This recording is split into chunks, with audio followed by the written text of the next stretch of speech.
आउज़ुबिल्लाहि मिनश्शैतानिर्रजीम बिस्मिल्लाहिर्रहमानिर्रहीम। अस्सलामु अलैकुम dear students. Zubair Ahmed Mir, UPS कस्टा, क्लास 8 सब्जेक्ट इंग्लिश, टॉपिक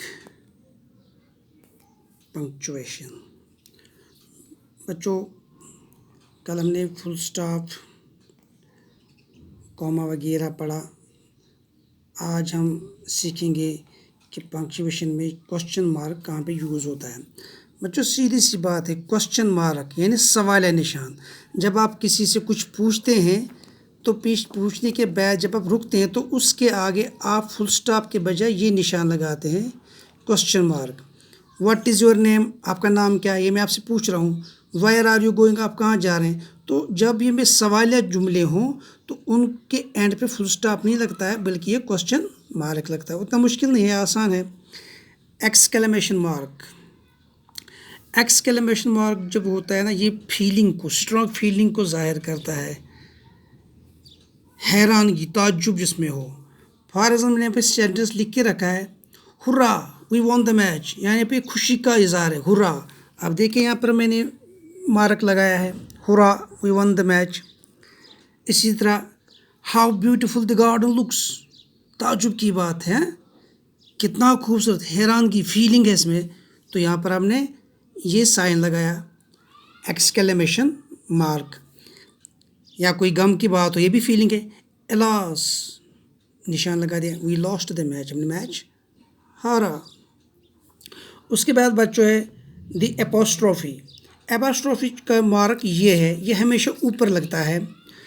इसका मतलब है एक पॉजेसिव केसेस में लगता है। ये पॉजेसिव केस का मतलब क्या है, मतलब कभी आपने देखा, आप बुक में लिखा होता है हमीद्स बुक, ऊपर कॉमा, अगर ये हमीद, उसके ऊपर कॉमा, फिर एस, तो आगे बुक ले, हमीद्स बुक, यानी ये पोजीशन दिखाता है, हमीद की किताब, रहीम्स बुक, रहीम की किताब, ऊपर एपोस्ट्रोफ है। हाँ, तो या अभी जब आप कभी लीव भी लिखते हैं तो आप उसमें क्या लिखते हैं, kindly section 2 days leave, 1 days leave, 5 days leave, 5 दिन की छुट्टी, 2 दिन की छुट्टी, तो वहाँ पर भी ये एपोस्ट्रोफी मार्क लगता है। इसी तरह बच्चों, कभी plural of letters and figures, मसलन हम कहते हैं पीज़, हाँ, इसका मतलब बहुत सारे पी, फाइव्स, हाँ, ऊपर ये एपोस्ट्रोफी, फाइव्स, बी एज, यानी इनका ये प्लूरल है। जैसे हम कहते हैं वनज, टूज, थ्रीज। तो इसी तरह और कहाँ पे एपोस्ट्रोफी हम लगाते हैं, ओमिशन ऑफ लेटर्स, जब हमें कोई लेटर को ओमिट करना, मसलन यहाँ पर लिखा है हमने कैन नॉट, कैन नॉट, इसको हमने लिखा है CAN, आगे टी लगाया, NO को हटाया, उसकी जगह ये हमने ओमिट किया, उसकी जगह ऊपर एपोस्ट्रोफी, तो कैन नॉट। इज़ नॉट का इजेंट, जिसको हम पढ़ते हैं, या इज़ नॉट असल में पढ़ना है, कुड नॉट, तो ये भी कुड नॉट, ये NO को हटाया, ऊपर को एपोस्ट्रोफी लगाया। गौर से आप देखिए मैंने क्या लिखा है, COULT, जिसको हम कहते हैं कुडंट। तो ये जो है आपने अब आपको अब समझ में आ गया जो एपोस्ट्रोफी है कहाँ कहाँ पे यूज़ होता है।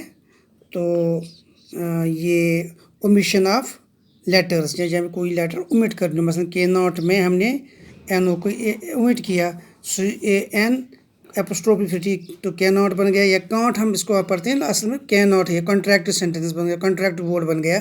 तो उम्मीद है आपको ये समझ में आएगा।